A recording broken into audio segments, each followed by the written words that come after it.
is my 30F X26M, using his depression as an excuse for his actions. Here is some background regarding our relationship. It is a bit lengthy, more of a word dump, really, but I appreciate your patience. I, 30 years old, female, met my ex, 26 years old, male, online in 2018 when I was 23 and he was 19. We started as friends, and over time, we developed feelings for each other, but we were uncertain whether to label it a relationship due to the distance, as we lived on different continents. We clicked well and shared many common interests. In 2019, I flew to visit him in his country. He declined to meet me, claiming it was too far from his hometown and that he lacked confidence. At that time, we also had some arguments, so I convinced myself this might be the reason. I opted to enjoy the trip by myself instead. In hindsight, I should have recognized this as a warning sign. We continued to communicate and officially became a couple in 2020, still having never met in person. Despite the distance, we decided to give it a fair chance because our feelings for each other ran deep.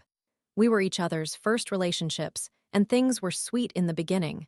We called each other regularly, shared a lot, and found ways to stay connected despite the distance. He even played mobile games with my siblings. In short, we did everything a couple could do without being physically together. I also recall that during COVID, we experienced nearly 2 years of lockdowns, which made it impossible for us to see each other. However, the honeymoon phase did not last long, and we quickly found ourselves arguing more frequently. One issue I noticed was that he liked following attractive influencer girls on Instagram, some of whom eventually became friends after he struck up conversations with them. Initially, I did not mind, but then it began to trouble me. Whenever I posted on social media, he would not like my posts, but he would like posts from other influencer friends. When I confronted him, he simply said it was because of our time zones that he did not see my posts in his feed. He never posted about me on his profile or informed his family about me, which made me feel like I was some sort of secret in his life. My family is aware of him, but his family is not. When I inquired why, he stated they do not discuss private matters like this with each other. I was accused of always overreacting and being controlling. I needed validation from him, especially being in an online relationship, so that his friends and anyone else would know he was in a relationship. By late 2021, we ended things a week before Christmas because he could not handle the constant arguing. I know I am not the perfect girlfriend, and perhaps I was too clingy or consistently hounding him about these issues. The biggest mistake was choosing to remain friends. I liked having him in my life, still had strong feelings for him, and hoped we could work things out one day. He even said, "Who knows what will happen in the future?" So I held on to that hope. We kept communicating daily. During this time, I noticed he was experiencing health issues, such as suddenly being unable to eat certain foods, and he mentioned that he had been depressed for a long time. In 2022, I casually linked him to someone's profile online, noting that she did similar work to him and suggesting he check out her work. They started talking, became friends, and eventually began dating at the start of 2023. This occurred right after we had discussed the possibility of him visiting my country or me visiting his. I thought he still had feelings for me, but then he entered a relationship with someone I had introduced him to online. I felt completely betrayed. He had told me he was not interested in pursuing her prior to this, yet he ended up with her. And she was someone I had introduced. Seriously. She was also from a different continent, farther than I was. During this period, I decided to try a dating app. He was aware of it and did not approve of my use, despite being in a relationship with someone else. I met a few people I connected with, but I could not view them in the same way I saw him, so I eventually stopped using the app and politely declined any further advances. Their relationship did not last long. He later informed me she was childish and that it felt more like a friendship than a romance. They broke up in 2024 after a few months of being in an online relationship. Once more, he told me he did not want to pursue anything with anyone. And foolishly, I kept waiting, hoping he would reconsider and return to me. A month after his breakup, I noticed he had a shared Spotify playlist with a new girl he met online. He said, "It's just a playlist." My instincts indicated something was off, even though he denied it and claimed she was the one pursuing him. This time, the new girl lived in the same country as him. Over time, I began to observe small things, like him commenting on her social media posts, among other details I will not delve into here. Whenever I asked if he was in a relationship, he became defensive, accusing me of interrogating him.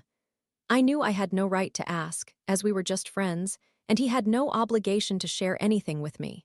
But at some point, just a few months later, I could tell he had already gotten together with her. Then one day, he sent me a lengthy message that genuinely frightened me. I thought he might harm himself, but after speaking to him, he assured me he was fine. He rarely sends me messages of that length. I asked why he still felt this way even after having a girlfriend. He replied that I did not know him at all if having a girlfriend would change anything. However, after that, he seemed different. He started buying new clothes and sending me photos of them. I eventually discovered that he was taking a 7-hour bus trip to visit his new girlfriend. I was disheartened because he never made that kind of effort for me, even when I traveled to see him before. He stated he wanted to see if being around other people would change his mental state. He spent a week with her in her city. During that time, he messaged me, saying, funnily enough, he doesn't feel much of anything, just no emotion. However, his actions did not align with his words. If he genuinely felt nothing, why would he undertake a 7-hour journey to visit her, dress up for her, and spend time with her? He never did any of that for me. When I pointed this out, he became irritated and told me that I would not understand it, so I should not try to unless I experienced some extreme derealization or dissociation. Then I would realize what it meant to not feel anything. He tells me he does not feel anything when someone hugs him and that it is not something deep to ponder. When they kiss, he told me he does not feel anything either. I asked him what he planned to do about it because I knew he was not going to break up with this girl. He simply replied that he would see how it goes. What truly hurt was witnessing him put in effort for her. He traveled for her, posted about her on his Instagram, things he never did for me or the other girl. When I asked him about it, he said not everything is as it appears and that it was just a post, just a highlight. He also claimed that if I saw his comments on her posts, it was because he had been asked to comment. He was just following orders, he said. He even tells his family about her. He claimed he was depressed and borderline suicidal, yet he flirted with girls and entered into relationships with not one, but 2 of them. It does not help that he has been inconsistent with his intentions, telling me he was not interested in pursuing anyone while entering relationships and acting very differently than he did with me. My questions are: 1. I do not understand how he could be depressed yet behave the way he does. It feels like his mental health struggles are being used as an excuse to justify his actions. Has anyone else experienced something similar? Is he using his depression to rationalize his behavior? I know he is struggling, and there are times he talks about wanting to end it all. It is heartbreaking to see the person I love like this. But at the same time, when he acts in this manner, I am left unsure of how to feel. He tells me not to try to make sense of his actions and that he has been mentally gone for a long time. I suggested therapy, but he refuses, saying it probably would not help. 2. How do I move on from this? It has been 6 years since I first got to know him, and I am still overwhelmed by my emotions. Whenever I think about him, I end up in tears. Some days, I have no appetite and I cannot function. I'm considering seeing a therapist because I do not know how to handle these feelings on my own. I am not saying I am blameless. I know I should have let go earlier when I first sensed that he was not serious about meeting me, or when he told me he was not interested in pursuing anyone. But now, I am still trapped. The people closest to me often ask, why is it so hard for you to forget someone you have never actually met in person, someone from a long-distance relationship? Shouldn't it be easier? I believe it is because, in a sense, I have already spent so much time alone. Even when we were together, I was often doing things by myself, imagining how wonderful it would be if he were here with me, sharing those moments. Now, even though I am still navigating life alone, the thought of him has not faded. I held on to so much hope that one day we would finally be able to do those things together, but it never happened. At one point, I even believed he was my forever person. We had such a mysterious connection, almost as if we were telepathically in sync. I felt it so deeply at times, but perhaps I am just being delusional. Maybe I am in love with the idea of him or how he was at the beginning. It feels like he has changed, and even if he changed for the better, it was not for me or because of me. I know it is not worth clinging to him since he has already moved on, but it is challenging when his words contradict his actions. After almost daily communication for 6 years, we have been in no contact for about a month now because I could not handle seeing him post about her, even though he insisted he feels nothing. I genuinely believe it is time for me to let go. During our last call, I asked him why he had not treated me better when we were together. He explained that he was 19 at the time, his brain was not fully developed, and that guys do not mature until they are 25, something he claims applies to him now. His last words to me were that I deserved to be happy with someone who is better for me, and he wished me the best. I cannot bring myself to wish him the same, yet I miss him every day. My emotions are truly all over the place. Some days, I feel a significant amount of resentment towards the way he treated me, while other times, I am filled with pain and longing because of all the empty promises and dreams we once shared. I spent the best years of my youth on someone who could not even make the smallest effort to show up for me. Now, with someone new, that girl is expressing the same things I used to say, and he agrees with her, regarding things he never seemed to accept when it was me. Sometimes, I wonder if he ever truly loved me, because if he had, things would have been dramatically different, if only he had taken a chance on me. I keep telling myself that I am the only one who feels this way, that I was replaced a long time ago. Losing my favorite person has devastated me in ways I never thought possible. Honestly, I do not even know why I still love him, yet part of me believes I always will. I know it is right to stop dwelling on the past or what could have been, but it is just so difficult. If you have made it this far, thank you for taking the time to read my thoughts. I would greatly appreciate any assistance or answers to the questions I have posed. Story 2. Was any of it real? In December of 2023, 2 years after my breakup with my then ex, I turned to Reddit because I was not particularly social. It seemed I had this account all along, but I had created another one at that time. I discovered several personal subreddits and thought, why not? After several weeks of engaging with a host of individuals who would talk to me for an hour or a day and then completely disappear, I met a truly kind guy. It was strange. He appeared to be an enjoyable and friendly person, unlike anyone else I had encountered. I wasn't seeking a romantic relationship, just a deeper connection with someone beyond a casual acquaintance. After a couple of months of chatting, I learned he was from Oregon, owned his own home, had a respectable job, and was genuinely a wonderful person. He treated me better than anyone else I knew at that time. He asked me to be his girlfriend, even though it would be a long-distance relationship, which I had always opposed. However, we shared a connection and had the means to visit one another, so I decided to give it a try. From the moment we met, we communicated every single day, even while he was at work. Despite both of us leading busy lives, we maintained contact via text or on Discord. I frequently suggested we switch to voice chatting, but he would always provide the same excuse: he was occupied with his team. As a manager of an engineering team, I understood, so it wasn't a major issue for me. Our schedules never quite aligned. We exchanged photographs, and I even requested he take some candid shots while engaging in activities like grilling, which he kindly did. We chatted for a couple of months before starting to make plans to meet each other and discuss our future, including how long we could sustain a long-distance arrangement. We had decided to meet each other in May of the previous year, but he insisted that I should not use my own money for the trip. I was somewhat taken aback because I had never had a guy do something like that for me. We discussed his family, his experience with testicular cancer, and many personal matters. I would occasionally inquire about his sisters and what he had told them about me. At first he replied, "They know about you." When I asked if they had any questions, he said, "They know better than to ask. I'll share any information when I'm ready." Given his personality, that response was not entirely surprising. Several times, I attempted to shift our conversations to text messaging, but that did not materialize. I realized I was somewhat naive about what he represented to me: a man who seemed genuinely caring and protective, seeking to shield me from any discomfort from his sisters asking questions. I inquired about social media, and he explained that his ex, who had stalked him, had ruined it for him. I understood. I knew at least one friend who had to do the same. Some people can be very frightening, so I let it go. I regularly asked about his day and what he was doing at work. In April, he shared his anxiety about a voice call that his mother had requested with him and his sisters. Following that call, he revealed that his mother had been diagnosed with cancer.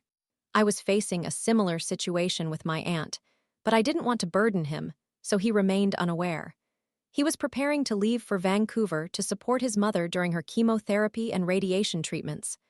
This was perfectly reasonable, especially since she was alone in Canada and he was a dual citizen. We maintained our conversations, and at one point, I offered to visit to help him so he could find some relief, but he responded that it was probably not the best time to meet his family. I understood, cancer can be incredibly tough on families. I thought it was an appropriate offer. His mother went through chemotherapy and radiation, dealing with the consequences of the treatment, which ultimately did not succeed. That was a significant hardship, so I continued to support him. I cared deeply for him. Throughout this period, I refrained from probing into topics that I knew troubled him, as he was already managing a lot. So I simply continued to be there for him.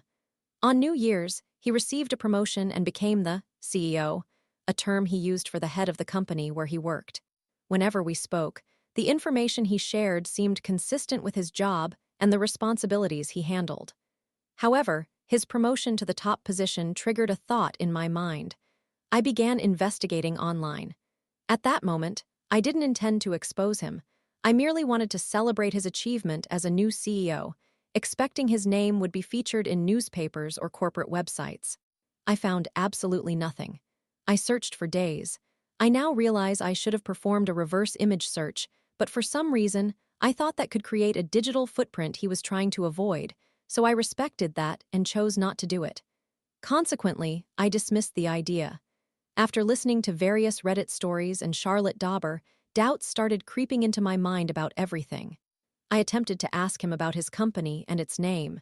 He reacted defensively, inquiring why I was suddenly interested in his business. I explained that I simply wanted to see the company profile. I was genuinely interested in his work, which I always inquired about nearly every day. He told me, "Most people ask that to determine how much I earn." That statement did not sit well with me because, after all, I was the girl he had been dating for 10 months. At that point, I began to notice red flags from the start. Today, I reached out to a friend I met on a Discord server who was completely disconnected from the situation, discussing my concerns and the red flags I had observed. They then asked for his name and any identifying information as they initiated a search to alleviate my fear. They requested one of the pictures he had sent me, and I shared all of them, about 14 in total. They recognized one and asserted he resembled an influencer. Approximately 5 minutes later, they discovered an advertisement for a gym in another state. They sent it to me, and I froze. All of my fears and doubts began to feel increasingly valid. I followed the advertisement to an Instagram account belonging to a bodybuilder, which included links to Snapchat and OnlyFans. As I began to dig deeper, I found several of the same photos he had sent me, and I also discovered videos he hadn't shared, none of which appeared to be AI-generated. Thus, it became clear that this influencer was likely not the man I had fallen for over nearly a year. I felt incredibly hurt, angry, devastated, heartbroken, and even plunged into an overwhelmingly dark place, feeling as though the only escape was into that inky darkness. I sent a message to my friend group, and one of them quickly reached out to console me. We engaged in conversation, examining everything thoroughly as I tried to hold on to what I knew to be true and what I hoped was not occurring. As we delved deeper, the realization struck me that this individual was a victim of identity theft. The man I believed I loved was actually a catfisher. I found myself uncertain about how to proceed. Had this man merely deceived me about all aspects of his life, or was he genuinely a victim of being catfished?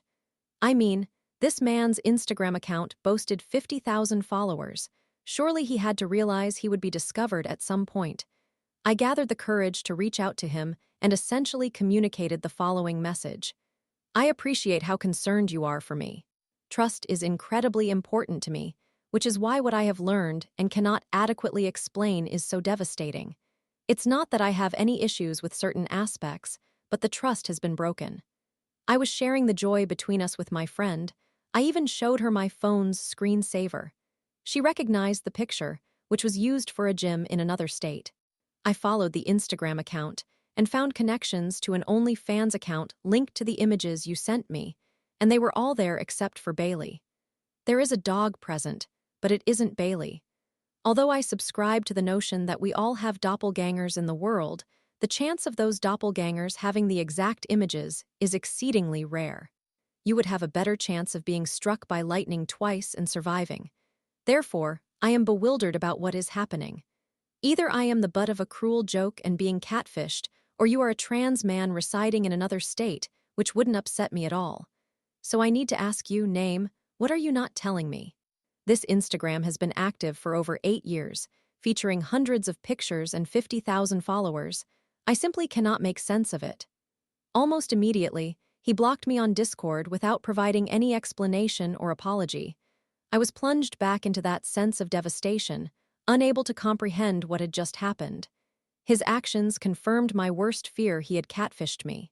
I sent the actual person behind the Instagram account a message detailing who I was and what transpired. I expressed my regret and made clear that it was not his fault, but I wanted him to be aware of what occurred in case it ever happened again. I spent the last hour using ChatGPT as a sounding board for my feelings so that I wouldn't burden my friends at such a late hour. I decided to share my story here. I am still entrapped in confusion. Is this man even real? Or is he simply the Instagram bodybuilder who was too afraid to reveal his true self? I truly wanted to express this weight on my chest. I leave you with this concluding thought. Here's what I am learning through this pain. The internet can be a beautiful place, but it can also serve as a facade. People can conceal their true selves behind words, photos, and personas that do not genuinely reflect their identity. This serves as a reminder for all of us to be cautious with our hearts and to approach online connections with both openness and discernment.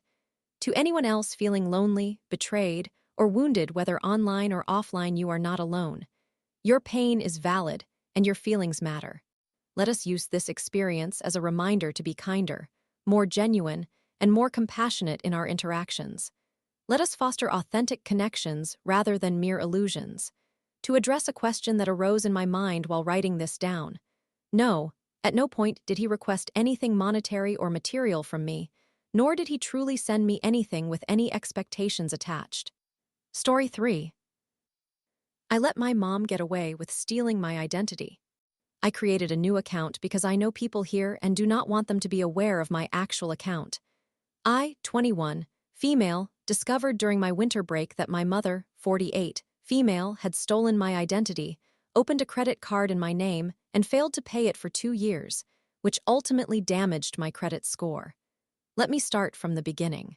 Back in September, I received a call from a credit card company stating that I owed over $700 on a credit card I had never opened, since I have never had a credit card.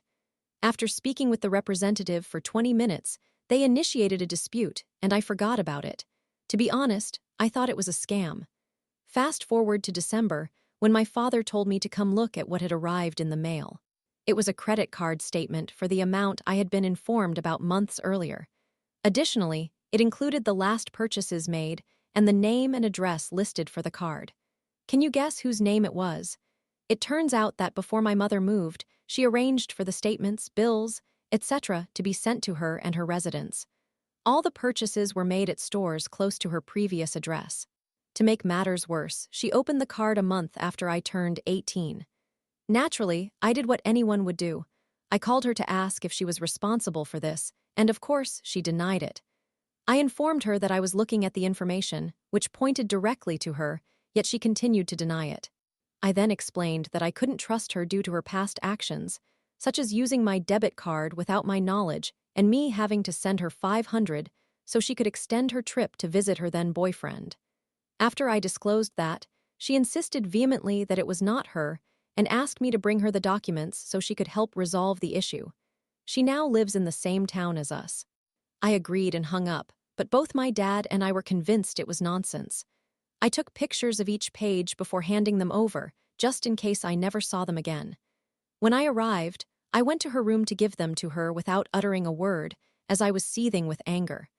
Before leaving, she once again insisted it wasn't her, and I reiterated that I did not believe her. Later that day, I received a phone call from the credit card company detailing all the information I had seen in the documents. I confirmed that none of it belonged to me, and when they asked who could have access to my social security number to create an account, I clearly said my parents. They then checked the address associated with the account, informed me, and I confirmed that it indeed belonged to my mom. I requested further information regarding her purchases, and what solidified my suspicion was a car rental she had arranged in a different state while she was dating someone there. After discussing everything with the representative, they expressed their sympathy for what I was experiencing and hoped I could find a solution. You know it's serious when the phone representative feels sorry for you. Later, I asked my dad for advice, and he told me that he had consulted his lawyer friend, who advised me to wait until Monday, then call her and give her one last opportunity to tell the truth because I would be filing a police report. Monday arrived, and I called her. Keep in mind that all weekend she had acted as though everything was fine. She answered, and I said, "You have one final chance to tell me the truth. Did you do this?" She replied, and I quote, "Are you really still on this?" I was taken aback. I said yes, and if it wasn't her, I would file a police report. She began questioning why I would do that, claiming there was no point because she was addressing the issue. I responded by saying that someone had my social security number, to which she retorted, and I quote again, "Well, obviously they aren't using it anymore." My reaction: first off, what a foolish way to indicate that it was her. Secondly, why wouldn't I? This is a serious crime that was committed against me.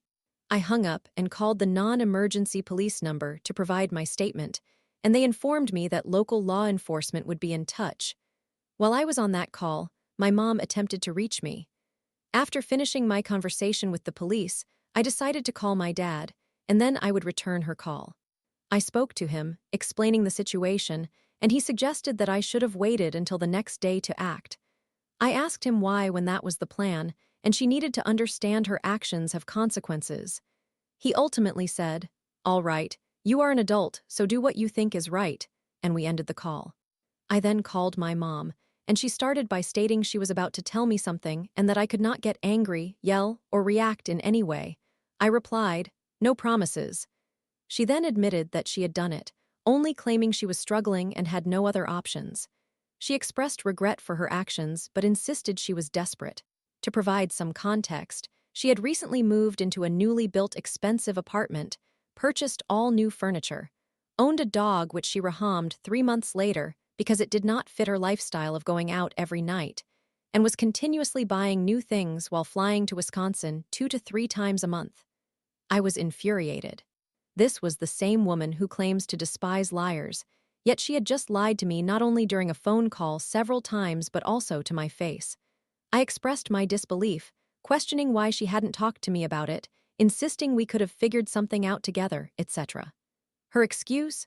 She claimed our relationship wasn't strong at that time, but I knew for certain it was perfectly fine until later. I then told her that she was too late because I had given her a chance to confess, and she had failed to do so, so I had already contacted the police. She became extremely upset, saying she could lose her job, her disability benefits, her reputation would be tarnished, it might be reported in the news. She would have to pay for legal representation and bail, and other similar concerns. I reassured her to calm down since I had only made a statement, not an official report, and reiterated that they wouldn't incarcerate her for under $5,000. I then added that now that I had heard the story, I needed to consider what my next steps would be. She agreed and inquired what my decision would be. I responded that I needed time to think, and she would be informed no later than the end of the week. That sent her into a panic, claiming I couldn't do that to her, her anxiety would spiral, and it might land her in the hospital. I told her not to threaten me regarding my decision, and she replied in an extremely serious tone, "It's not a threat, I'm just informing you of what will happen if you take that long." We had more conversation before I ended the call. I genuinely had no idea what I was going to do. I couldn't comprehend how a mother could betray her own child in such a way. I wanted her to face the consequences of her actions, but at the same time, she is my mother, and she is still parenting my brother for the next 4 years. While I was contemplating everything, I received a call from an unknown number. It was a police officer who was outside my house and wanted to talk. I went out to speak with him, explained the situation, and he informed me that it appeared my mother seemed willing to repair the damage she caused. But if I still wanted to continue, I could. He assured me that since I had called in and provided names, my statement remained on file, so I had the option to pursue it later if I decided to. After speaking with the officer, I called my sister to seek her advice on how to proceed, and together we devised a plan. I decided to draft a contract that would state she must repay the full amount and acknowledge her responsibility, that she would provide me around $500 to help me set up and pay for a new credit card, and that if she ever committed a similar act against me or my siblings again, I would take legal action. I called my mother to inform her of this decision, and she accused me of blackmail. I clarified that I was presenting my decision, and if she disapproved, then that was unfortunate. She was the one who had stolen my identity in the first place. She became angry and claimed, "Fine, I'll just take out more loans to give you more money and I'll be broke. I'll sign whatever you want, I'm done," before hanging up. I thought, why on earth are you reacting this way because you dislike the consequences of your own actions? I later sent a text lowering the amount of money needed and proposed a payment plan. She replied, accepting it but still insisting I realized this was blackmail. I responded, "Sure, Mom, whatever." I then expressed that our relationship would never return to what it once was, and she acknowledged this. Now, we find ourselves in February, and she has only made one payment to me. I still need to print the contract for her to sign after she suggested drawing it up herself, which I declined. To my knowledge, she has yet to repay any amount on the card. I am trying to maintain my distance from her and avoid calling frequently, but it is challenging to pull away from your mother. Our relationship was the strongest it had ever been until this incident, making it difficult to try to create space. I still do call her because she is my mom, and she continues to reach out. When I answer, she acts as if nothing has happened. I genuinely want to distance myself because I can no longer endure what she has put me, and even my siblings and father through. The primary reason I opted for a contract rather than pursuing legal action is my brother. He should not have to grow up without his mother, and I do not want to be the reason for that, knowing he might resent me later. I don't know, this has been weighing heavily on me ever since, and I am truly at a loss right now. Summary: I discovered that someone stole my identity and it turned out to be my mother. Therefore, I presented her with a contract to prevent any further deceitful behavior. Thank you for taking the time to read this. I hope you all have a wonderful day. I apologize for any odd phrasing. I typed this on my phone, and it is currently 3 a.m. Story 4.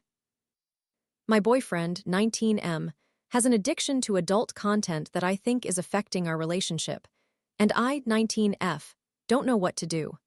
I believe this situation requires more than just a title, as it encompasses a deeper issue. Nonetheless, my boyfriend, 19M, and I, 19F, have been in a relationship for just over a year, and it was wonderful for a significant period. I believed everything was progressing well, and we were both transparent about nearly everything, with clear boundaries in place. However, about 6 months ago, I encountered a troubling incident when I discovered revealing photographs of several girls on his phone. He felt remorseful, and I was devastated, as I already struggled with insecurities. The realization that he could examine other people in such a manner made me feel worse than ever. We cried and discussed the matter, and of course, it left some emotional scars, making me even more sensitive to anything that might trigger that memory. To clarify, the images were of random girls from social media. We revisited our boundaries, and it was not an argument. We engaged in a lengthy conversation during which I asked numerous questions. It's worth noting that I conveyed to him that, for instance, viewing content from OnlyFans girls is absolutely unacceptable, and I would prefer that he watch pornography occasionally if he feels the need to do something when not with me. Things felt somewhat different afterward due to the impact it had on me, but we managed to hold it together for a while. Occasionally during our conversations, I learned that he had watched adult content, and I was somewhat indifferent at first. However, for some time now, it has begun to bother me considerably for various reasons, and I have come to dislike the notion of him viewing it. A few months ago, we discussed adult content, and I expressed my belief that it is quite harmful for those who consume it and can negatively impact relationships in numerous unhealthy ways. That was when he somewhat acknowledged that he had an addiction to it, as it had been part of his life for many years prior to meeting me, and he shared that it was difficult for him to break the habit. I was empathetic and told him that entering a relationship requires letting go of certain things, but I also did not hold it against him for watching it since, at the start of our relationship, I hadn't articulated that engaging with adult content while in a relationship is somewhat disrespectful to one's partner. I possess a password to his phone and occasionally check it during the night when I wake up. I know it's wrong, and I apologize. About a month ago, I felt compelled to check his Reddit account despite him having previously informed me that he did not use it for that purpose. You likely know what I discovered there. It made me feel nauseous. He had been viewing explicit images of women, including models from OnlyFans, and pornography, which left me feeling terrible since he had kept it hidden. There were entries in his history from about 5 months ago, as well as a week ago, leaving me trembling and fighting back tears as I scrolled. Afterward, I attempted to sleep, but I was shaking uncontrollably, and when I lay down next to him, he woke up. I felt so wretched that I asked him if he still loved me, and I began to cry. He questioned the sudden outburst, but I obviously couldn't reveal that I had been looking through his phone and found such content. The following day, we talked, and I brought up Reddit, asking him if he ever used it for that purpose. He claimed that he had in the past, but not anymore, which I doubted, and I simply nodded while changing the subject. Regrettably, checking his Reddit account while he sleeps has become a frequent habit of mine. He has since cleared his history, yet I still see the sites he has recently visited and am no longer surprised when new content appears. The most significant problem here is that since he began watching adult content more frequently, when his addiction resurfaced around 6 or 7 months ago, as he mentioned, I have noticed that he is no longer as enthusiastic about having sex with me as he once was. Particularly over the past few months, I have observed that I am the one initiating more often, whereas it was previously him. I wouldn't categorize my sex drive as particularly high, but I feel undesirable and unattractive when he doesn't want to engage in sexual activity with me as often, prompting me to initiate more often. I long for the connection we used to share during sex, which has become all too rare. I appreciated feeling that he desired me and that he was genuinely attracted to me. A few nights ago, we were on the verge of being intimate, but it did not pan out the way I hoped, mainly because I was distracted and not fully present, while he also did not seem particularly aroused, leading to a lackluster experience. I felt ugly and repulsive, and we stopped, causing me to break down in tears. I expressed to him how I felt he didn't like me any longer due to his diminished initiations compared to before, echoing the same sentiments I am sharing here. He admitted that he had observed this change as well and explained that the negative thoughts surrounding sex in our relationship, stemming from the earlier incident and my views on his pornography consumption, now contribute to a sense of discomfort. He expressed that he felt terrible for having hurt me and acknowledged how he noticed my anxiety and sadness almost daily because of him, leaving our sexual interactions feeling off. We talked once more. I cried and reiterated the previous points, including my belief that his use of pornography was impacting our sex life negatively. I understand that pornography addiction can be a sensitive topic, and he has indicated that he wishes to overcome it. I also conveyed that I would no longer initiate sexual activity and that if he sought something intimate, the decision would be his alone. Last night, I once again perused his phone and realized he had watched adult content at home, despite having expressed a lack of desire for sex with me just the night before. We were supposed to spend time together yesterday as well, which made me think that if he were in the mood, he could have been intimate with me.